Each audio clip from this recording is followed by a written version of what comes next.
Hello YouTubers, Fix-It Scotty here, and I thought I'd do a kind of a standard air compressor shop setup video that if you've found this, you've probably seen several others, but hopefully mine will be informative, and the purpose of it is to show kind of a quick, cheap and dirty compressor setup without a lot of fancy kits or you know, a lot of fancy expensive setups. This is on the cheaper side, and I'll provide some tips on buying a used compressor like I did. I apologize in advance for the video and the audio. I'm just doing this on my phone, but let's first talk about compressor buying, or especially buying a used compressor. And this will be one where I'm more do what I say, not as I do. I bought this compressor. This is here, let me get a video of it here. A Sanborn compressor. Sanborn's a kind of a mid-grade, but this is like their higher end, I guess, commercial series. It's a 60-gallon compressor. Whoops, sorry. And let's see, 140 psi. It's a single phase, 60-gallon, 90 to 120. And so this is what I was looking for. Something that can provide about 10, 11, or maybe up to 12 CFM at 90 psi to air tools around the garage. Now, some things that you probably should be aware of when you're buying a used one, especially a shop style compressor like this, is when I got it, of course, it was sight unseen. The guy met me in a parking lot. We traded compressors, or we traded it, put it from his truck in my truck. The only thing he was able to say was it's really good, and it was maintained, and he showed me that it did have air pressure inside of it. So, and he showed me, you know, he opened up the valve on it and showed me that. So when I took it home, I really did more of an inspection, and I got lucky. It was actually good. A couple of things that I did was I drained the oil. I don't like this type of oil thing. That's the oil filler, and that's the oil drain plug. The problem with this is that this oil plug is more of a dipstick style. I like the ones where it's like a looking glass. But at any rate, what you should do is check the oil. See how if the oil is real murky or gross, or maybe it's overfilled, maybe it's underfilled. Luckily, this had nice clean oil in it, and it was filled to the proper level. The other thing was the first thing I did was I drained, there was a drain at the bottom. Every shop compressor like this has a drain at the bottom. I'm going to show you how, in a moment, how I modified mine to make it easier to drain the water. But that's very important, is to regularly drain the water from the tank out of that bottom plug.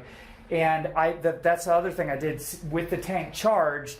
I drained the bottom, and a little bit of water came out, but a normal amount. You're always going to have some water every time you run it because the air is humid and it always collects.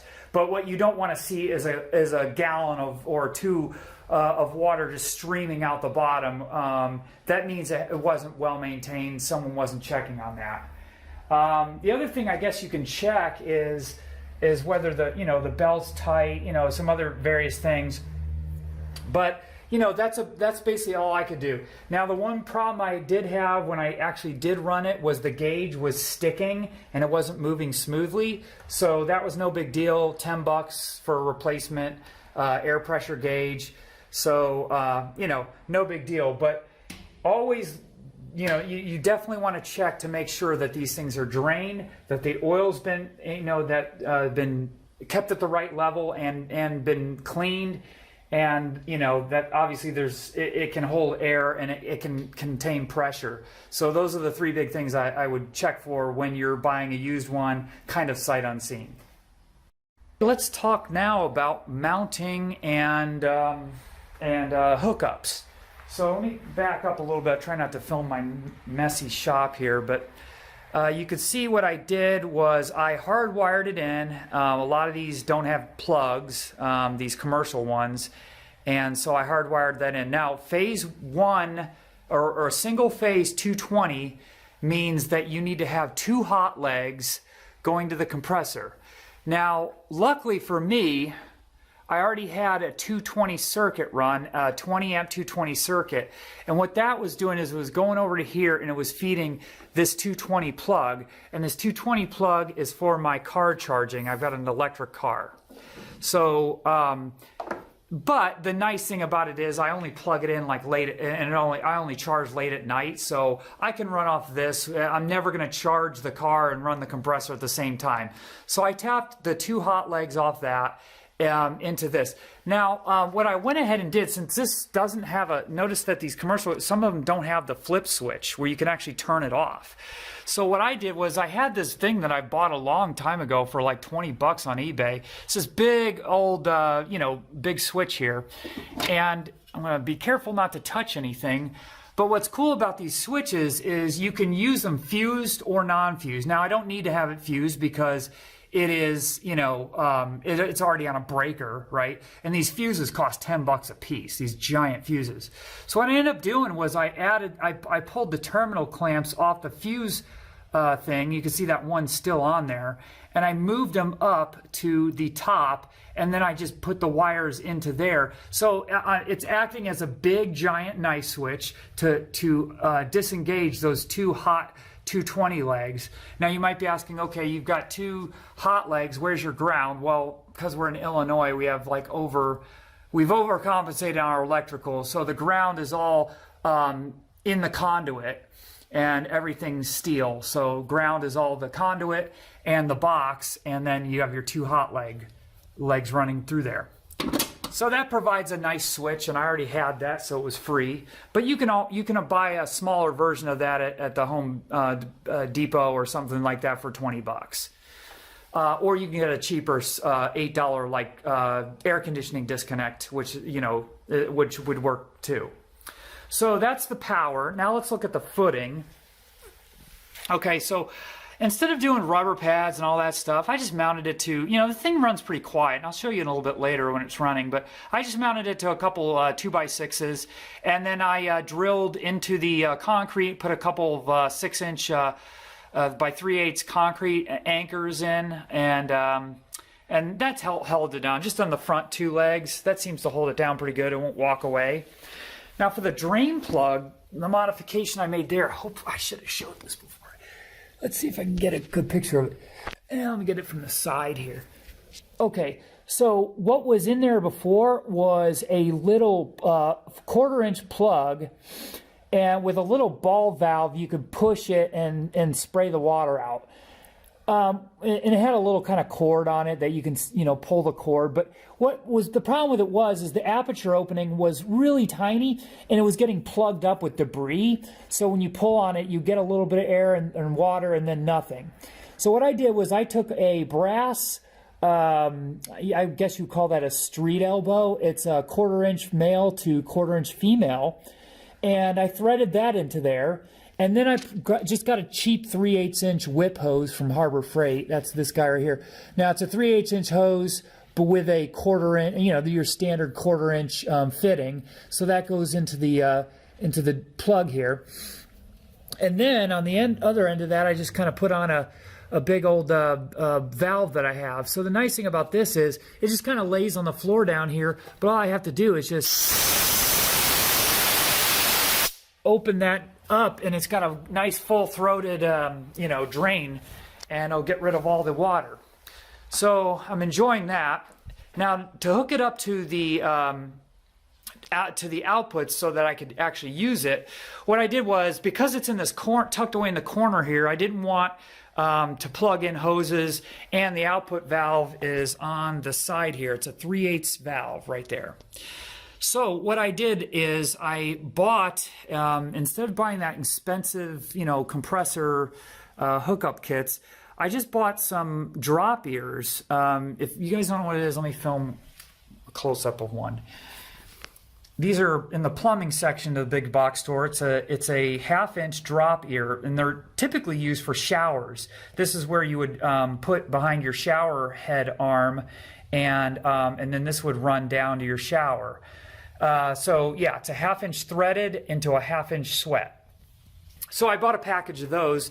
They're not cheap, but they're also not as expensive as these compressor kits. So I mounted one to the wall over here. Hopefully you can see that. And it has, again, a 1/2 inch opening. What I did was I bought on Amazon a 3/8 inch, a nice quality 3/8 inch rubber hose. And this is actually unique because it has a 3/8 inch fitting. Usually 3/8 inch hoses have 1/4 inch fittings. So I found one on Amazon that actually had 3/8 inch fittings, so it fit right in here. Then into the drop ear, I've got a adapter 3/8 up to 1/2, and that's what gets it into the drop ear. So it's a little adapter, brass adapter in there. Into the drop ear, then I just sweated 1/2 inch Type L copper, and I got a little booger job here, but this is all Type L. You can see with the blue label here. I didn't bother to clean it, but sweat in, and then I kind of just, plumbed it just with normal 1/2 inch, copper Type L pipe, which can hold a lot of pressure, and it doesn't rust, so that's kind of nice, and it's good size. Now into here, this is a regulator filter, and it has 1/2 inch FIP fittings here. So I go from a 1/2 inch into a threaded fitting here. The way I did this was I sweat this piece and then I fitted it in. That way I could start sweating away from this fitting so it wouldn't heat up. So you got to be real careful if you're doing copper sweating into these things. You want to sweat in, like I think on this I sweated this whole piece together, which kind of tapers back around so that it stays into the wall here. But you want to sweat as much as you can and then thread it in and then finish your remaining sweating that's further away so it doesn't heat up the valve or the fittings. So this is a 1/2 inch regular. I think I bought this on Amazon, but I think it's about this. Harbor Freight sells one just like it with a 1/2 inch. But it's a nice bulky, it's got a nice gauge, and I like this regulator because it's got a big screw thing and you can screw it and then lock it in place, and it seems to hold a nice, now I got a 50 pounds just to test it, but seems to have a nice, it works pretty nice, and it's also got a release valve here so you could release water out of it here. So I could release water out of the compressor or release water out of my lines and out of my filter and regulator as well. Then from there, I kind of teed it here and then put into a drop leg. And then this one has a 1/2 inch to 1/4 inch adapter, and then a standard kind of female coupler, and then into my hose. And I just kind of have a little hose thing there. Maybe in the future I'll do a hose reel. But the other thing is I can expand on this and I can uncap that guy, go back around to maybe the other side of the shop and put in another coupler there too. So I think it's a good setup. Let me give you a wider shot of it again. Just runs above the doorway, but it works great, and I think pretty cheap, and I didn't have to spend a whole lot of money on those custom compressor setup kits. Now, just to show you how loud this thing is, I don't know if it'll come on video. Let me go ahead and turn it on, and just so you can hear it. But so if your headphones are in, please be warned.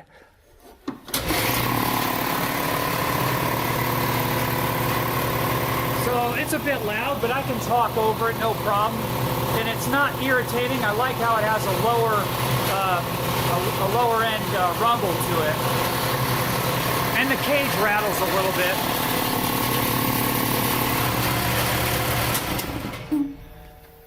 So there you go. That's my compressor setup for my shop. And hope that inspires some of you guys for your do-it-yourselfers out there to do the same thing. And thanks for watching.